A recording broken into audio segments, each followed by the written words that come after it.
Inċident ikraħ fil-impjant tal-Malta bħalla persuna tissilet għal ħajjita u persuna oħra b'feriti ħfief. Iż-żewġ irġiel ittieħdu b'urġenza l-Isptar Mater Dei wara ħabta bejn żewġ vetturi illi seħħet fit-triq li twassal għad-daħla tal-Matab. Ħabta li ġrat ftit qabel id-9 ta' 3 filgħodu. Fl-inċident kienu involuti van tat-tip Isuzu 1000 u trak tat-tip Mercedes Attico illi jġor l-skips illi nqaleb fil-ġem ta' triq bis-sewwieq jispiċċa maqbut ġo fih. Il-van ġarrab sarat estensivi bil-konsegwenza li x-xufier ta' din il-vettura wkoll inqabad ġewwa.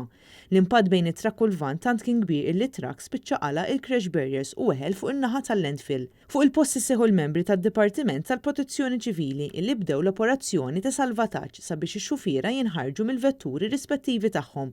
Fil-każ tas-sewwieq tal-van, il-membri tas-CPD kellhom iqattaw is-saqaf biex joħorġuh. Iż-żewġ irġiel ittieħdu l-Isptar Mater Dei b'żewġ ambulanzi li wassu fil-post biex jassistu fl-operazzjoni li kienet għaddejja.